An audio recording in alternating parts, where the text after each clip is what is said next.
make a move in the ring. You can hit me with a word you fling. Hey, how's it going, everybody? It's Nick Akin on South China Morning Post, scmp.com/MMA. This is post-fight. And today my guest is the unstoppable Angela Lee. Angela, how is everything going with you? Everything's going well. It's going good here in Hawaii. Thanks for having me on the show. Yeah, and I've got to ask, how are Athena and Rocky doing? They must be loving having you around in lockdown all the time. Oh yeah, they definitely love all the extra attention and walks that they're getting. Well, I wanted to get you on the show today because I just wanted to get your reaction to the events of One Championship, A New Breed, which was last Friday in Bangkok, because it might have implications for what happens with your next fight. So you saw Denice Zamboanga. She won in first round, and Stamp lost her Muay Thai title. Is Denice now the next challenger for you, definitely, or what's your take on that? Yeah, so I did watch the event. I saw Denise's match. It was quick. I'm not really sure. I don't know much about the opponent she faced. She's lucky that she was able to fight.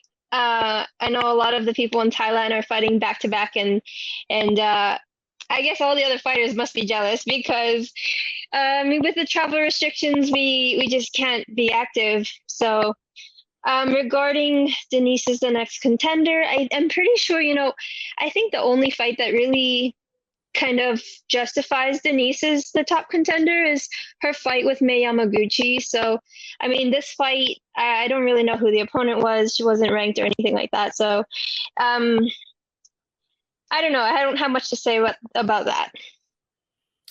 Well, Denice says she wants the title shot next, but she's happy to stay active by fighting again before she fights you. Are you worried that she may be... She might have a few more fights before she faces you? You might have ring rust if that's something that affects you, or does that even matter to you?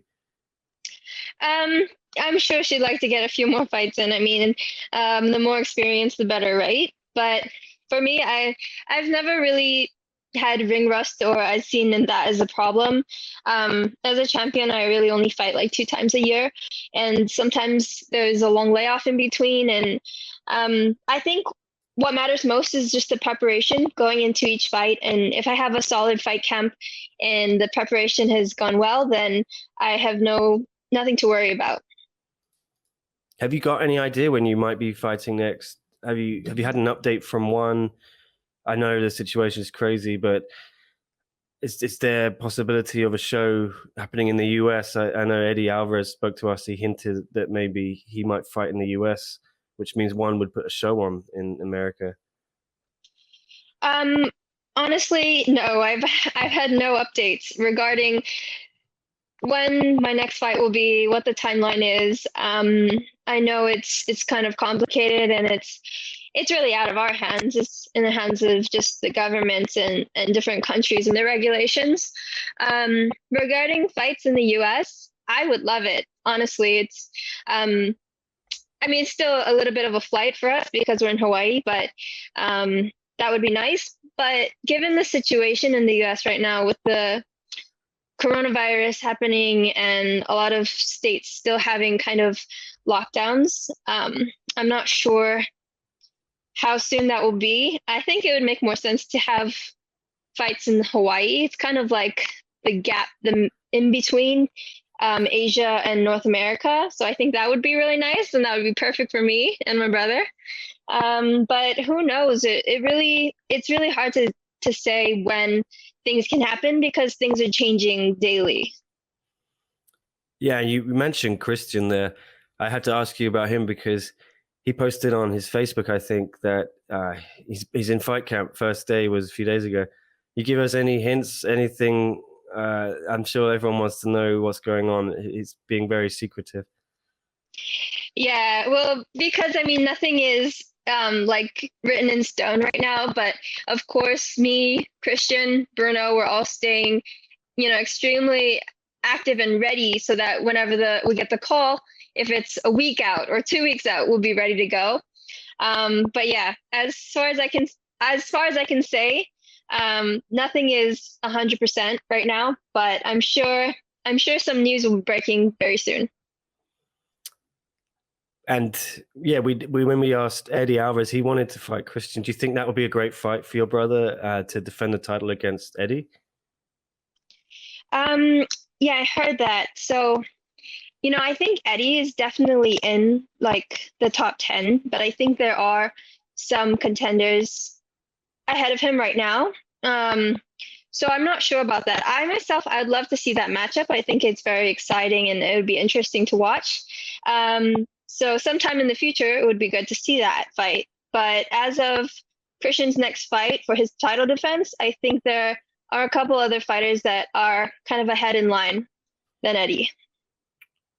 What about Stamp? Because she's now lost both of her belts this year, the kickboxing belt, the Muay Thai belt. There was some stuff this year where you said you wanted to have a super fight with her. Do you think that still appeals to you as a super fight now she's not a champion in those two other sports? Or has it diminished the possibility of you fighting her? Yeah, so honestly, when I watched that fight, I really felt for Stamp, and I reached out to her personally. I DM'd her on Instagram, and I just said, hey, keep your head up, champ. You fought hard, you have a lot of heart, and it's all love, really. I mean, I know we're all kind of competitors, but I felt for her in that, and so I just reached out and sent that message. I'd still love to fight Stamp in the future, but yeah, I mean, I think that she definitely needs some time right now. Do you think it's time for her to focus on MMA, completely on MMA, or refocus on Muay Thai and kickboxing? If you had any advice in that regard, what would you say to her? I think that is entirely up to Stamp, and I don't think that my opinion or the fans' opinions or anyone else's opinion really matters, because this next step is very important for her, and where she wants to focus on and what she wants to do is entirely up to her and her team, of course. So I'd probably just leave that up to her and just wherever she feels comfortable. All right, and last for me, I know you have an army of fans and they're probably desperate to see you get back in the ring or the circle. Yeah, what's your message to them? It must be tough because, there's only so much patience people can have. They just really want to see you fight. I know, trust me, I feel the same way. It's been a really rough year, and just like in a blink of an eye, it's almost the end of the year. It's like September. So to all my fans out there, just know that I want to get back in the one circle just as much as you like to see me back in the circle. And, hopefully this can all pass. Fingers crossed, things will get better soon. But if not, I think 2021 will be a very exciting year. And, I think the whole world has really been put on pause this year, and it's been frustrating, but I think we all need to just keep positive, stay optimistic, and stay hopeful. All right. Well, pleasure as always to talk to you, Angela. And hopefully, we see you back in the ring soon. Thank you so much for coming on the show. Thank you too. Take care. Hey guys, Sasha Platnikoff here, letting you know to tune in to SCMP Post Fight for all your weekly martial arts news.